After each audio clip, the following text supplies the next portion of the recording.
Good morning, and welcome to the Comics Experience Graphic Novel of the Month Club for the month of May.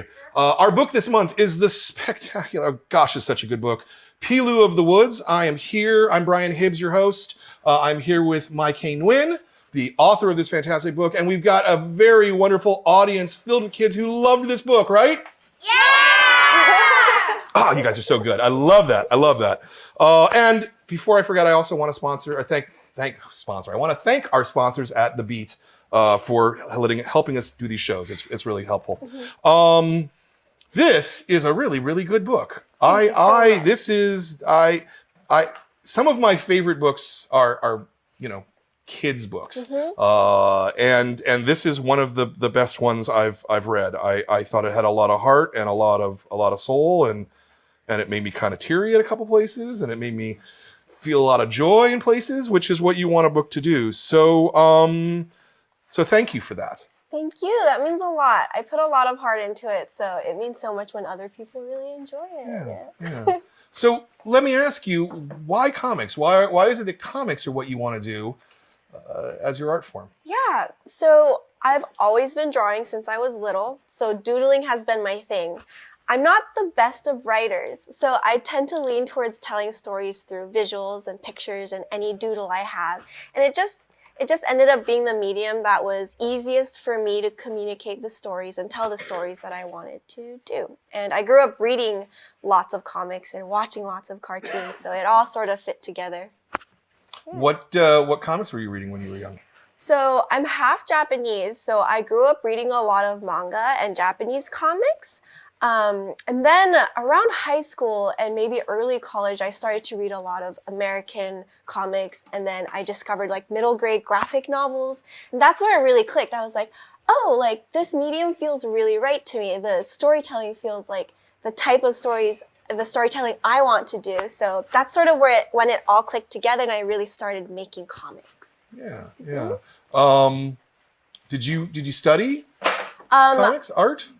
I went to college studying graphic design.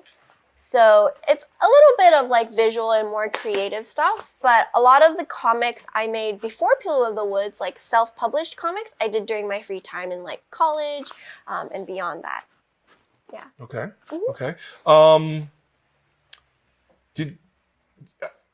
You're not doing comics full time though, right? You have a regular, a normal job. Yeah, I do. And you do this in your spare time. Yeah, so my full-time job is a designer. I went to school for design, I ended up in design, and then when I come home from work, I work on the comics and the stories that I am really passionate about. Mm-hmm, yeah. Mm-hmm.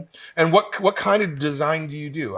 I do like web design. Okay. So I help coders and developers, people who build websites. I work with them to design what they're building. So that's sort of my job. It surprisingly informs the way I approach comics and graphic novels. I think there's a lot of subtleties and like design subtleties in how to tell a story with pictures, and I think it helps me a lot in that sense. Yeah. I also feel like a lot of your pages are very designed in and of themselves. So yeah, I mean, I can see that. Is there a particular way that it helps? Yeah, so one thing I really enjoy is lettering. So if you sort of flip through the pages of my book, there are some areas where it's all hand lettered with a brush. That's definitely sort of comes from my background in learning about fonts and type and things like that. And then another thing I put a lot of thought into is paneling. So how all of the boxes of the comics are organized. I try to make it as easy as possible for readers to follow and understand, and try to make these transitions as seamless as possible too. That was really important in PILU of the Woods because there's a lot of flashbacks and then little scenes with the little monsters, and trying to make those transitions smooth and enjoyable, I think is very informed by like my knowledge as a designer. Are you looking at other comics as well for inspiration? Definitely. So I think in terms of paneling, I draw a lot of inspiration from like Japanese comics as well. I think Japanese comics tend to have like a very unique paneling style compared to Western comics. It flows in, it it sort of approaches time differently, so it flows more smoothly, I would say, than like more Western comics. So I definitely draw a lot of inspiration from Japanese comics.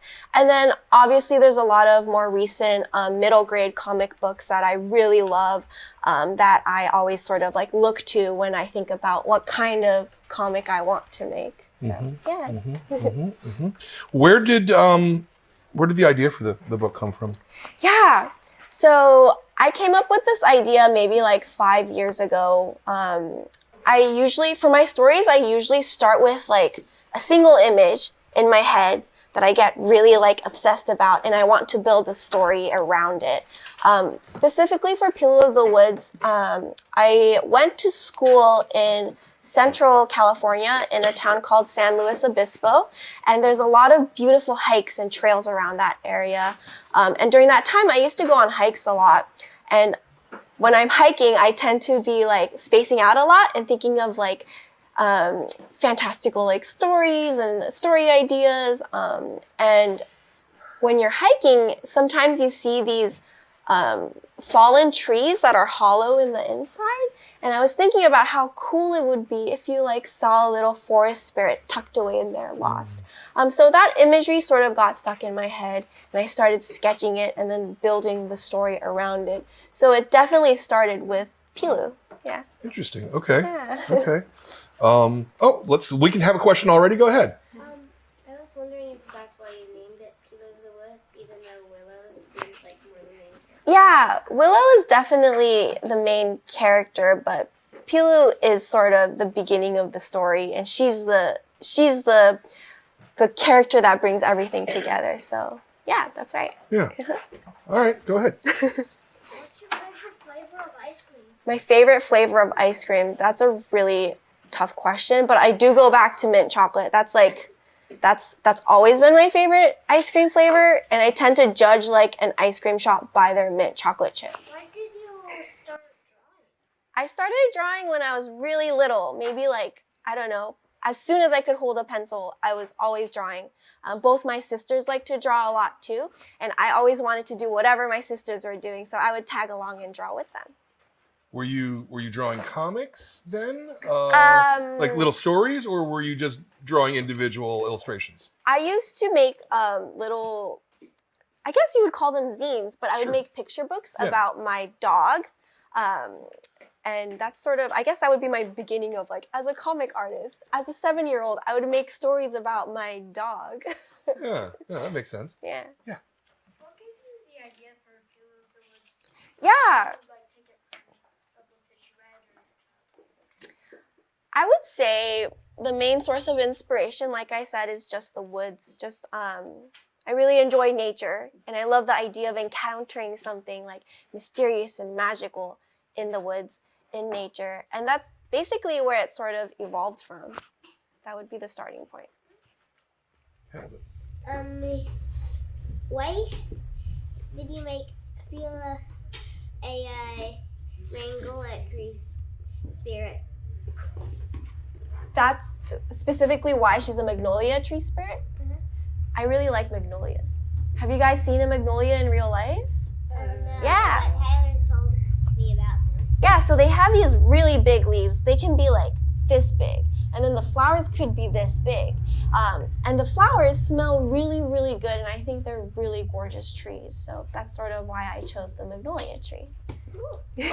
I'm actually interested if you also studied botany, or because there's a lot of botanical facts in here. Yeah. Which the thing I really like about it is how well you wove it into the story. You know, a lot of time when there are facts in a comic, you know, the narration stops. Well, they're facts, you know, but they're all conversational in here. Yeah, I am not a botanist. However, in college, I did take an intro to botany class. So I got a lot of the fun facts in this book from my Botany 101 professor. I would not say I'm at all an expert, but I really do enjoy looking at plants and leaves and things like that. So. Nice. Yeah, the yellow shirt. Who's your favorite character? My favorite character? That's a hard one. I would say PILU, because she's really fun to draw because she has leaves in her hair. But is there any character that you would say you based off yourself? Yeah, so I would say both PILU and Willow, they both are a little bit of me. They both of their personalities and like the things they struggle with are things that I can relate with and things I've struggled with in the past and even today. So I would say both of them complement each other really well because they are, parts of myself. Maybe you should try cherry blossoms too. I do like cherry blossoms. I think cherry blossoms are beautiful. Please. I was wondering because it's kind of mysterious about what happened to the mom. Mm-hmm. And I'm wondering why you never, because Willow never actually told PILU that she was wrong about her still having a mom. So I'm wondering why you never chose for it to be explained. Yeah, that's a really good great question. Is that in the sequel? It's not in the sequel because there is no sequel. I thought there would be a sequel. Not yet. But let me answer her question really fast. So yeah, that was very much intentional. I wanted it to be that way because, as you may or may not know, Willow's mother passed away maybe like 6 or so months ago. I didn't want the focus to be on like Willow's mother's passing. It was more on Willow processing and grieving. So I intentionally did that because in the beginning I wanted it to be clear that like Willow was sort of in denial. She didn't want to say explicitly, my mom passed away. So she tries to pass it off as like, oh, my mom and I have been to the woods or the clearing or where the magnolia grove is. And she never explicitly says it because she's more focused on learning to come to terms with her little monsters and befriending Willow through that process. Did you have a sorrow that big in your life? My mother is still here. It's not autobiographical. No, that's why I phrased it in that way rather than. But something I struggled with when I was little was I was always afraid, and it's like a very irrational, strange fear, but I was always afraid as a child that my mother would go away or die. I don't know, it's like really dark, but that was something I was really scared of growing up for some reason. And I look back on some of the other story ideas I have juggling in my head, and there's always a theme of sort of like wanting to protect some like guardian figure and then finding your way home. So I think that theme of like family and finding a place to call home has been things that I think about a lot growing up and have found their way into a lot of the stories that I like to make. Sure. I the reason I ask is because I thought it was dealt with very sensitively and it felt really true to me. Mm-hmm. I could feel Willow's loss and her pain, but not in a, as you say, in a like where it's all in the foreground. It's just it's all part of her person at that point. Another way of saying I just thought this was very beautifully done and very well handled. Do you have a question? Yeah. How long does it take you to draw like one panel? One panel. So the way I usually do it is I draw out the whole page, I sketch it out, and then I ink over it with a brush and an ink called Sumi ink. And then I scan it into my computer and then I color it on my computer. So it's hard for me to estimate like how long a panel takes, but I would say a whole page could take like 5 to 6 hours, which is a lot, right? And how do you color something on a computer? Yeah, so I use a program called Photoshop. Are you familiar? Yeah. So yeah, I use Photoshop, and then I have this tablet called a Wacom tablet, and it's like a screen that you can you have a pen and you can draw on. So it's sort of like an iPad, but it's like clunkier and much older. So I color it using the tablet and Photoshop, and then a lot of people ask me if it's watercolor. The way I achieved that is I made my own watercolor texture and then I scanned it in. And what I do is I overlay it on top of the colored pages in a way that it makes it look like watercolor. Oh, that's interesting. Yeah. That's interesting. Let's stay with craft just because otherwise it's really easy to bounce around and then we lose threads of what to talk about. When you pitched this book, did you have any of it drawn? That kind of a thing. Like, what was the pitch like? Yeah.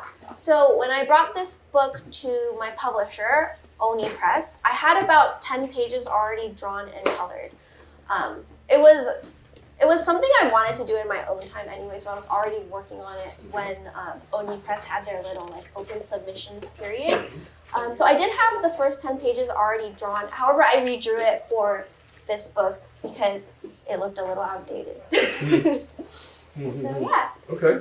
And you gave them a summary of. Yeah. So actually, that's an interesting question because that's one of the process steps that I struggled the most with. I am not a very good writer.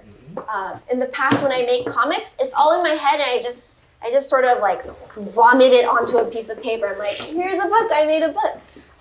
But now that I was working with another team, which would be the publishing company, I had to be very good about telling them exactly what's going on in the story without me like making the whole book. So I had to make an outline. I had to make like a quick summary, and I had to have like an elevator pitch, which is like a few lines of what your story would be about. So I had to prepare all those things. That was very difficult for me to do, and I got a lot of help from my sister. And how many pages is the outline? The outline is about 3 or 4 pages. It's very short. So you did a real short one, yeah. Okay. Yeah. When you started the actual production of the book, because as you say, you're not confident of your writing abilities, though you're really good. I have to say, again, it's all. Writing is not just the words, it's how you tell the story. So I think you're good. Did you write scripts out for your editors, or were you doing breakdowns, or how did the process work with an editor? Yeah, so I didn't write a script. It feels very repetitive to me, simply because I'm doing all of the different things for making this book. So like writing a script and then putting that script into like a quick sketch felt repetitive to me. So what I did with my editor is I made these thumbnail sketches that were about like half a page each. And I made really rough sketches of what the page would look like. And I scripted right into my drawing. So I would write all the words into my drawings. And then I would pass it over to my editor to get her opinion. And then near the end of the process, my editor did a really good job of like going through and making sure all of my dialogue looked good and sounded good and flowed well. So it was sort of a hybrid process for sure. It doesn't align super closely with like what you would imagine a traditional like comic making process might look like. Sure.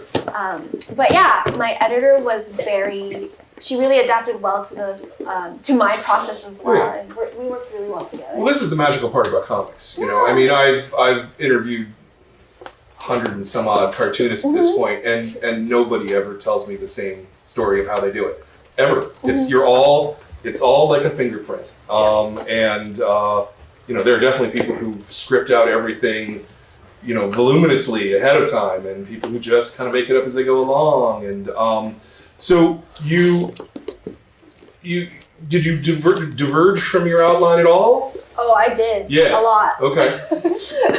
So the first outline I sent to my editor was much shorter than this book. I added a lot to make it a meatier story and a more interesting and engaging story. And my editor was she worked really well with me because I would just like email her randomly and be like, wait, I have another idea. Can I add this in? And she wouldn't ask me to like write it out or make a new outline. She'd just be like, sure, just like show me your thumbnails. And that's cool. I would say like that's another thing that I struggle with, like because writing and drawing don't like gel well together. like the process for me. I tend to write as I draw. So sometimes when I write and then I draw it out, so many things change. It's definitely something I want to work on a bit. But yeah, definitely it changed a lot since the original outline. Yeah. And so did you ever reach a point where you were, oh my gosh, this was supposed to be 120 pages and it's going to be 160 now, or oh, I've come up with this plot point but I didn't do the part earlier in the story where I need to introduce that, like those kind of, like, I guess part of what I'm asking is, was there any redrawing of pages that you had to do as a result? There's a lot of tweaking I had to do in the dialogue, and then I had to add in a few more flashbacks here and there and sort of change where the flashbacks appeared. So I had to do a lot of tweaking of like the transition into the flashbacks and then out of the flashbacks. So there was definitely a lot of like fudging things around to make it still flow well. But overall, it went pretty smoothly. I think it helps that the story itself is pretty simple. Yeah.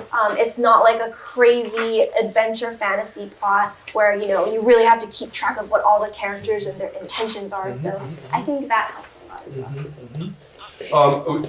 Lots of hands. So let's. I don't want these guys to get impatient. We'll just go around the room in order, please. I was wondering how long it took you to write the book, and also like how long did you spend each part? Like when you're doing the thumbnail sketches, would you do a thumbnail sketch of each page and then ink it and everything, or would you do all the thumbnail sketches and then all the inking? Yeah, that's a really great question. And like how long did it take you? Yeah. So I started really starting to draw this book about 3 years ago. So overall, the whole process took about 3 years. In terms of each step, I would say thumbnailing could be a few minutes to like 30 minutes. It really depends on what dialogue is in that page. Because I sketch it so roughly and with very few sort of visual details, that process goes pretty quickly. And then let's see, sketching it out could be like an hour or two. That's also not like a super intense stage. The hardest part, the part that takes the longest for me is inking it with my brush and ink. That could take like 2 to 3 hours. I tend to, the way I draw, I don't know, maybe I'm just not like planning as I draw very well, but I tend to like smudge the ink as I draw. So there's a lot of like fixing I have to do afterwards as well. And then lastly, coloring could be like an hour or two. That part's pretty enjoyable because I don't have to think too hard. The part I have to think the most is when I'm thumbnailing because that's when I'm building the story at the same time. But coloring's always fun because I can just like watch TV as I'm doing it. Your inking is, I mean, it's rather intricate. Thank you. I'd say. I mean, even though the figures are relatively simple, lots of little lines, lots of little detail, so it makes a lot of sense to me that the inking would be the longest part of the process. You have a follow-up? Yeah, and also how long did it take you to do the whole book? About 3 years. About 3 years. Yeah. I just noticed that. Yeah, That's it's okay. Go ahead. Whose idea was it to make the nature journal in the back of the book? That was my editor's idea. Her name's Robin, and she's a really cool lady. But she also wrote all the different, like all the copy in the nature journal section. Yeah, she was really awesome. She was like, Willow really likes to nature journal. I think it would be really great if our readers could sort of engage in that activity as well. And also, have you written any other comic books? This would be my very first comic book, my full-length comic book. Well, doesn't it say you did other comic books? Yeah, so I did really short, like little self-published books previously, but they're all like 30, 40 pages long, so they're pretty short, and they're not like middle grade graphic novels. Yes. My mom is an artist, and I also make books sometimes too. That's really cool. I already did like 2 books. Already? It's a series. That's amazing. Nice. They're really small. Will you tell me about it afterwards? I want to hear more. Yeah. I have 2 questions. First, have you ever had mushroom rice? Yeah, That's my mom's recipe. Except I tweaked it a lot, so it's like easier to make for everybody. But that's something my mom used to make, and you should try it too because it's really tasty. And also, did you? Because Pilu never tells Willow that she is a forest spirit. Mm-hmm. Did you ever think about making her a nymph or a fairy or something? I think Pilu is sort of all of those things. I wasn't really sure what to call her because I wanted her to specifically be like a child of the forest. And like maybe that's a nymph or a forest spirit, but I didn't want to specifically call her anything because I just wasn't sure what that would be. I also think that, in a lot of ways, those words are the human words, right? Like that's not, they don't think of themselves as that. They're themselves. Yeah, so Pilu calls herself a sapling because she's like a baby forest thing. Baby forest thing, I like that. Yellow Shrimp? What was your favorite page? My favorite page? That's a really good question. So there's a page near the end where Willow wakes up and there's a fairy, there's like a mushroom circle around both Willow and... Actually, I really like this page too. Oh, that page, yeah. That was really fun to draw. What page number is that? 120. So 120. That was a really fun page to draw. I also like this page, which is 130. It's an image of the magnolia grove. And the reason why I like it so much is because you can see all of Pilu's little sisters hiding in the trees and like in the back. So that was a lot of fun to draw as well. Nice. In the back. Why did you choose the color scheme that you chose to do? Yeah, that's a really great question. So I'm always thinking about, okay, because making comics is so time consuming, the first thing I did before I started actually coloring it was deciding on a color palette. So I had about 6 colors that I used throughout the book, and I tried to divide it up into like naturey colors. So I had like 2 different greens, some browns, some blues and things like that. And I just tried to stick with that color palette and use it across all of the pages. So I didn't have to think too much when I was like, what color would this leaf be? What type of green? I only have 2 greens to choose from. So yeah, that's a really great question, but that's sort of just how I put it all together. Yeah. And next to him? Me? Yep. Yeah. Have you ever had a dog? And if you did, what kind? Could it be like related to the dog that... That's a great question. So Chicory is sort of based on a dog I had about like 2 or 3 years ago. He was a white dog. He was smaller than Chicory, but he was like a Shiba Inu mix. And he was very cute and definitely looked sort of like Chicory. Right now, in fact, as of 2 days ago, we adopted another dog. Wow. He kind of looks like Chicory, but black. Okay.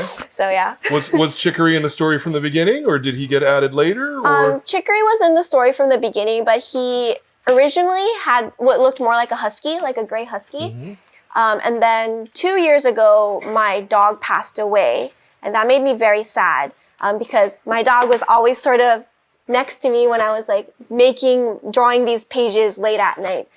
So I decided to go back and change Chicory's colors so he looked a little bit more like my dog that just passed away. I have 2 dogs, but one of them passed away too. And so Pilu's mom is a tree, or is she one of those like girl spirits? Which one? In my mind, Pilu's mom is a tree. So when she gets back to the magnolia grove, she like scales up a tree. And it's like the biggest magnolia tree in the grove. I think that's Pilu's mom. Makes sense to me. Yeah. Is the grove like supposed to be home to like other forest spirits or just their family? It's home to just their family, which is why it's the magnolia grove, where all the magnolia spirits are. Very good. So when you said that her mother's a tree, I also kind of thought that at the end because I think she goes and then she hugs the tree. Yeah. And then also, I think this face is really cute that you drew. What made you think, like, give her that look? When she's all like embarrassed. Like, has her What ears page? down. Yeah. What page was It's on that? 41. It's the very last panel. She's getting a little shy. I definitely wanted her ears to be a little bit like, to show her emotions. So when she's sad, They droop? Yeah, they droop a little bit. When she's excited, they're a bit more perky. So yeah, that's part of her character design as well. When you draw panels like that, are you like looking in the mirror? How do you trial and error? Yeah, so I don't look in the mirror, but I bet when I'm drawing, I'm definitely making that face. And then what also helps is I have 2 nieces. They are 3 and 6 years old, and they pout a lot. So I'm really good at drawing kids who are pouty. Very good. Yeah. Why did you choose to make the cover page the cover page? This one right here? So I actually had a few different sketches that I brought to my editor, and she sort of helped me choose. Throughout the whole story, we don't really know much about PILU, right? Even though her name is in the title, we don't know much about her. She's still a little bit mysterious because in the end of the day, Willow is the main character. And we felt that really sort of this cover with just Willow and Chicory sort of reflected the story as well. Makes sense to me. I kind of like this face and what happens when PILU grows up? How does she even grow up? Does she just stay in one place and turn into a tree? Maybe. I haven't thought that far. Will you help me figure that out later? She just stands on the ground and wait till she grows. I don't know. Maybe that's a sequel that you could write for me. How does that sound? No? Too much work? It is a lot of work.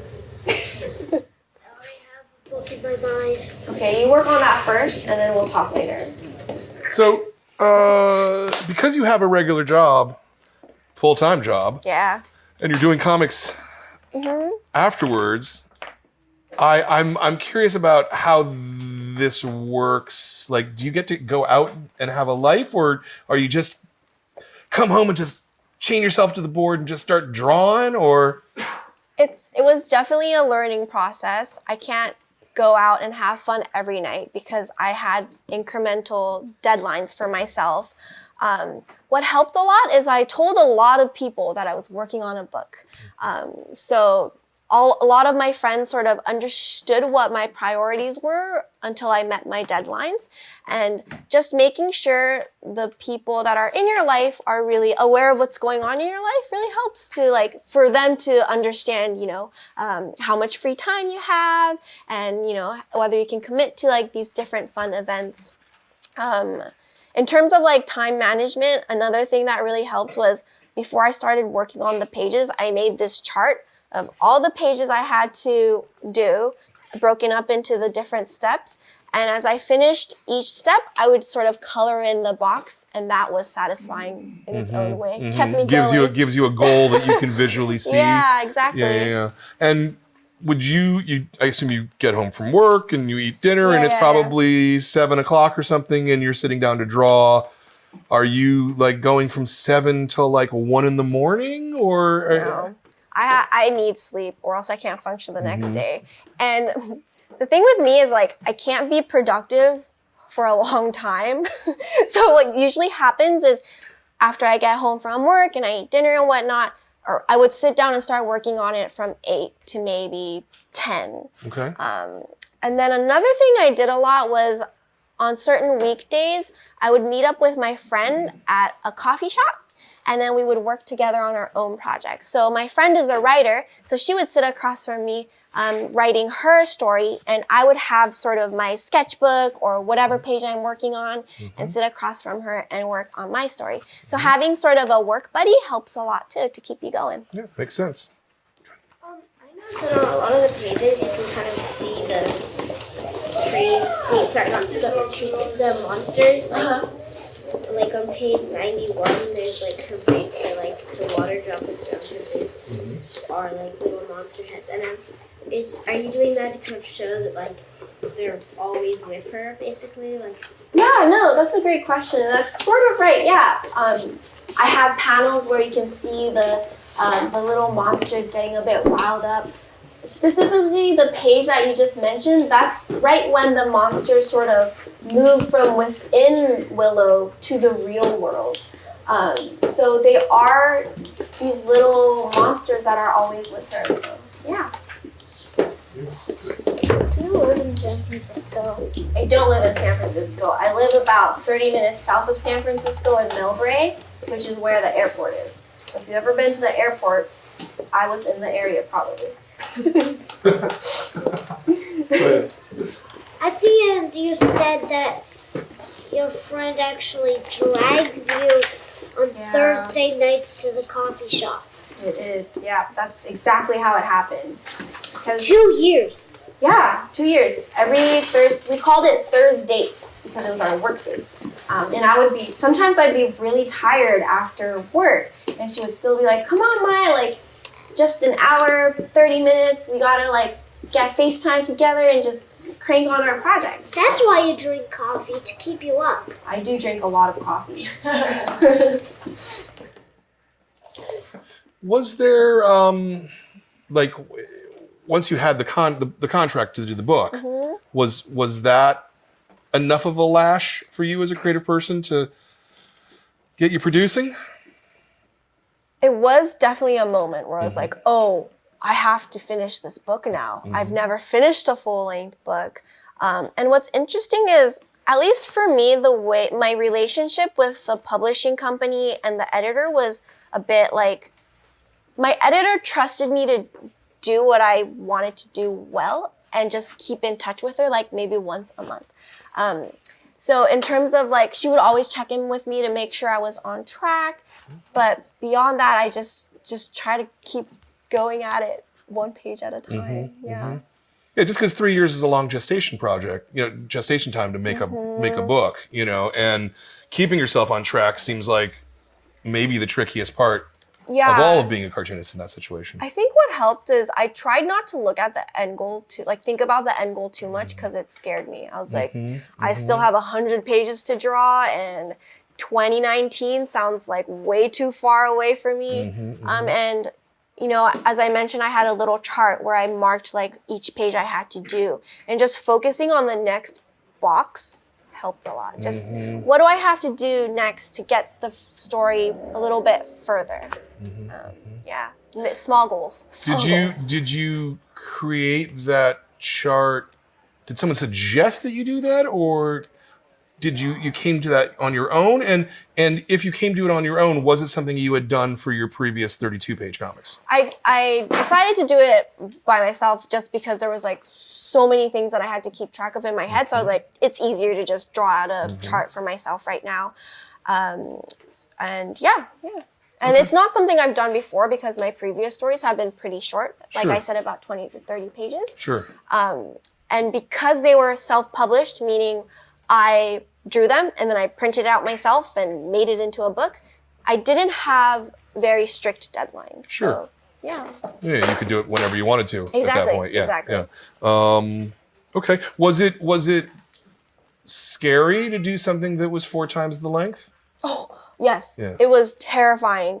Yeah. And, I go back to my initial comment about how important it is to, like, keep your friends in the loop. Let your friends know what you're working on, what you're passionate about, because you get a lot of support from your friends and family doing that. Yeah. Yeah. Okay. Questions more? Really? Oh, we got all your questions out of the way. Great. All right. Let me ask a question or two. I think I know the answer to. We have a lot of really nice effects, like of rain and things like that, where the rain is white. Right? Or like say these jars are white on a black space. But when you're drawing it on a paper, so clearly you must be drawing the reverse of that, and then this is a color effect? How does that work? So for the jars, I just block out the black areas and like I actually draw like the line that touches the white area and just like color in anything that's black. So it's a bit tedious. Sometimes I use a white gel pen because it gets like too small. So like I'll have like a blacked out area with Sumi ink, and then I would use like a white gel pen to just like trace out the outlines. And then the contrast might not be that great. Like the white gel pen might look a little gray on the black. And that's when you can go into Photoshop and you can adjust the contrast so it's like very crisp and clean. In terms of the rain is a texture I made. So I drew like the lines for the rain in ink, and then I reversed it in Photoshop so it's white, and then I would just paste it onto all the scenes where there's a lot of rain. Okay. Yeah. Same thing with like the on a window pane. I think for the window one, this was just like gel pen. Okay. So it's like a little bit of everything, whatever works the best at that moment. Yeah. You have a super high powered scanner, I'm assuming? I don't know. It's a really old scanner. It's like 10 years old. Okay. Maybe not then. What's the size of your original artwork? 9 by 12 is the paper. Okay. It's like maybe this big. 9 by 12. Interesting. Is that right? Yeah. Yeah. Interesting, because a standard piece of paper is 8.5 by 11, Yeah. so it's bigger than a normal piece Just of like paper. slightly bigger, yeah. But it's like a sketchbook kind of paper. Yeah. I see. Okay. Go ahead. Does Willow even know that her mom passed away because she's asking Mom isn't home yet? That's right before she finds out that her mom got into a car accident and passed away. So that's a flashback where she's wondering, this is right after she got into that fight with her mom where her mom was like, I can't let you hike into the woods today because I have to go into town and pick up some groceries. And that's like maybe like a few hours after where Willow's thinking, where's Mom? Why isn't she back yet? Yeah. I love this book. Go ahead. Yes. Oh, yeah. Please. Sorry. Yes. So on the back, the summary on the back, it says your inner feelings. Is that the ghosts? Yeah, that would be the little monsters. And under it looks like it's the ghosts. Yeah. So actually, if you look near the end of the book, the monsters look a little bit happier because they found their way home. The story is about both Willow and PILU finding their way home, but also for Willow's inner feelings, her little monsters to be welcomed back home and not sort of rejected and bottled up and thrown away into the corner. Yeah, and that's one of the things that I really thought was the most important part of this book is that you have to own your little monsters. Yeah. You can't reject them or push them away. That doesn't help anything. It's being sad and being angry is a part of being human, and it's a part of you, and it's okay to feel angry and sad and to feel those feelings, and it's even okay sometimes to yell at people, to get those feelings out. Yep. Because the people who love you will understand. Absolutely. That's what I think, at least, and that's one of the things I thought was so beautiful about this. Please. Did you at least make all the flashbacks and the little monsters in our mind instead of having them be rectangle with oil panels and make them rounded edges? Did you purposely do that so you could for example on page 92 so you could see the difference? Yeah, I made it rounded because I wanted it to be clear for readers that these are either inner emotions, internal things that are happening, or a thought that's happening, a thought of the flashback, the night Mom didn't come home. So yeah, it's a great question. Yeah, that's a really good catch as a reader too. Yeah. That means you were reading it very closely. Good job. Why did the little monsters look a little brighter on the Magnolia flower Willow got? It's because they're happier. Like I said earlier, the story is about making sure you have a home for your inner monsters or inner feelings. And that's exactly what Willow was able to do at the very end of the story, so the little monsters look happier. And why did the yellow monsters attack Willow, even though she noticed that she needed to give them a home? Yeah, so that's sort of when the monsters got really upset that Willow is still ignoring them. They want to be recognized, they want to be heard. So when the little monsters are chasing Willow and PILU, there's a scene where the little monsters are just calling out for Willow's name, being like, Willow, Willow, listen to us, you know, we're a part of you, listen to us. So that's sort of why that was like the breaking point where the little monsters leaked into the real world and started chasing Willow to just get her attention. Seems like they want revenge. They don't want revenge, and they actually just want attention. You know, like when you're being ignored, you're just like, listen to me, like I have stuff to say. That's exactly what's happening, and they're not necessarily looking for revenge, they're just looking to be recognized. Yeah. They're little monsters, they're not actual monsters. Yeah. They're not. So, on page 115, where the monsters, like, dive into her and, like, she passes out or whatever. Oh, that's the one I was talking about. It's a flashback. Is that the night where her mom, like, doesn't come home? This flashback. Which page? 115. 115. Yeah, that's an interesting flashback because this is the only flashback where Willow isn't like explicitly thinking about that day when she got into a fight with her mom, right? Right when she welcomes the monsters in, she's thinking about the time that she was able to sort of like ask for help from her sister. Like, I'm really scared tonight. Can I sleep with you tonight in your bed? And it just shows the bond that she has with her sister and how, like, even though their mother passed away, they still have each other. They still love each other, and they still, like, mean a lot to each other. So that's really what I wanted to show. When Willow accepts her little monsters, she's able to think about, like, oh, like, I just got into a fight with my sister, but my sister is a huge part of my life, and I love her very much. And also, do they know that she's not gonna come back, or are they still like, oh, where is she?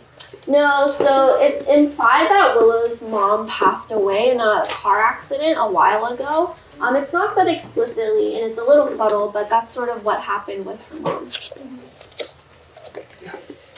Looking back on it, do you like the self-portrait you did of yourself on page 158? You know, I made this self-portrait a long time ago. So I used to have bangs, and I used to have long hair. But now, I don't have bangs and I have short hair. So I sort of think about, like, man, I drew this so long ago that it doesn't really look like me anymore. So that's a great question. I need to update it.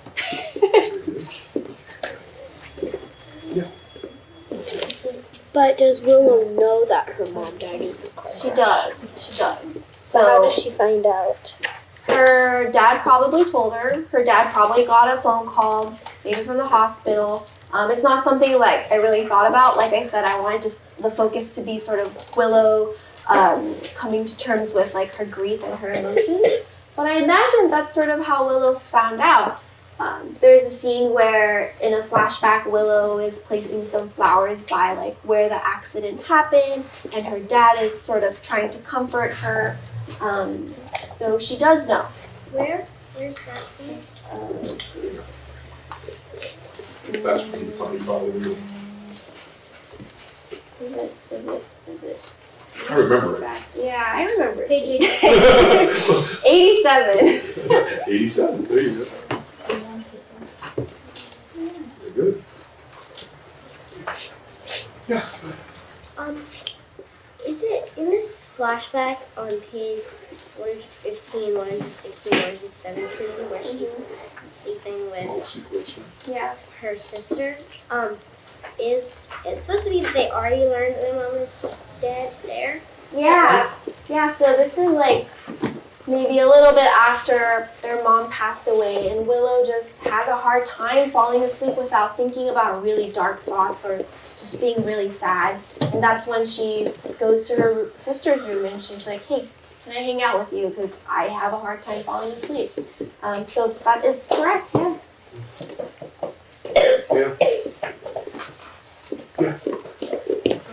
Out of all of the people on the thank you page, who would you say help the most? Of your friends, which one's the nicest? So let's see. Was it the dog? Was it the other dog? That's a great question, but I have to say the very first person, her name is Isla. She's my oldest sister. She is also an artist and she also makes comic books, and she really helped me and encouraged me to start sharing my work with a bigger audience. So when the publishing company started taking submissions for a book, it was my sister's idea. She was like, Mai, I know you're working on this book. Why don't you submit it? You already have like 10 pages inked and colored. You should do it. And I was very like, oh no, like that's scary. I don't take risks. That's too much. I'm gonna self-publish it anyway. But she really pushed me to do it, and she really, even throughout the process, she looked over my outlines, she looked over my overviews, she read through my thumbnails multiple times. Throughout every stage, she was really there for me, so I would say my sister was the most helpful. Thank you very much for doing that, because otherwise we wouldn't have this book in this form. Thank you. Wow. Go ahead. Well, I have a friend named Ian, and also, why does this little monster seem happy in the jar? They're just hanging out, just having a good time, poking their heads out. This guy's happy. Yeah, I don't know. I just thought they'd look cute. Looks like the jar's closed. Is it? It's actually open, but it's like angled in the way you can't see it. Or maybe they're jar monsters. I'm just hanging out. But Kind of like how when you unscrew the lid and there's like that right here. right, There you go. exactly. And from the side, it kind of looks like the jar's. There you go. So I think they kind of like it there because they have the choice to go out or in. Yeah. And they're warm. Keeps them warm. it's like a doghouse, in other words. Warm. But they can Monster actually jar? even breathe in there? I don't know. You have to ask them. Do they I'm not breathe? sure if they even have noses. I don't think so either, because they're just emotions, right? Do your emotions breathe? I don't think so. No, it's like Your body you out? said that they were like the mushroom root. Yeah. Because like it's not really like they're alive. It's just more they are all inside of you, and those are just what you can see. There's stuff that you can't see, like mushrooms. Yeah, no, it's a fantastic metaphor. Really, it works so well.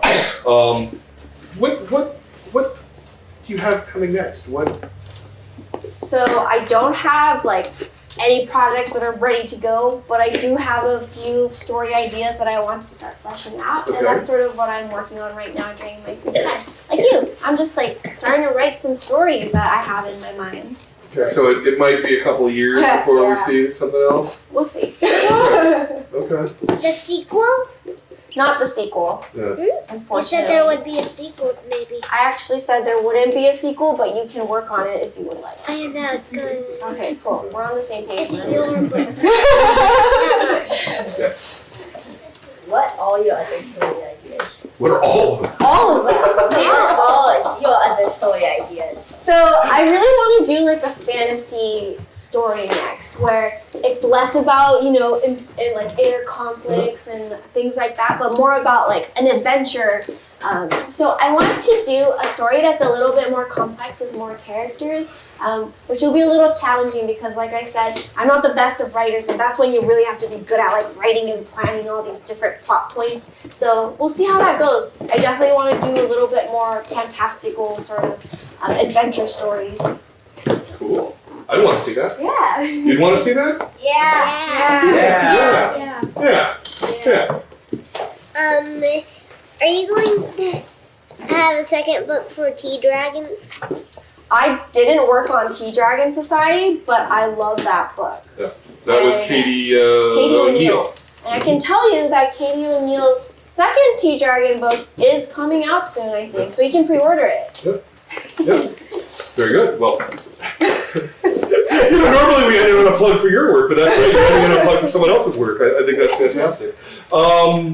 I know that, and I think I can speak for these guys, that we would love to see more work from you. This is a fantastic, beautiful comic, and it really resonated with me. And look how many kids came out, on a rainy day with the Beta Breakers race going on, and I think that's great. I want more work from you now. I hope this book is incredibly successful so that you're able to maybe, Yep. work comics full time instead. That'd be great. Yeah. Wouldn't that be great? Yeah. Thank you so much. Yeah, thank you. Thank you. The book is PILU of the Woods. If you're watching this at home, you haven't read it yet. I mean, seriously, Hy-Vee to a comic store. Get yourself a copy of it. It is a fantastic book. And thank you, Mai, for coming out and talking to us all about it. Thank you all for coming out, and we'll see. Oh, wait, next month. Wait, see, this is why I've been holding this book in my lap all show long, and you kept seeing it actually, so it's not even a surprise anymore because I didn't do it right. But next month's book will be Glitch by Sarah Grayley. We have copies for the guys who are here if you guys want to pick it up today. Miranda will help you up front. And Sarah is in the UK, so we will not be able to have her in person because I cannot afford transcontinental flights, unfortunately.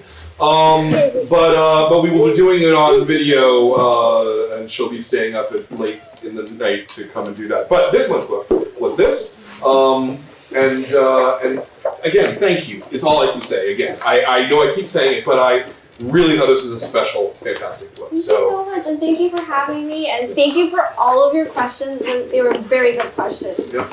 All right. Thanks very much. We'll see you next month. Take care.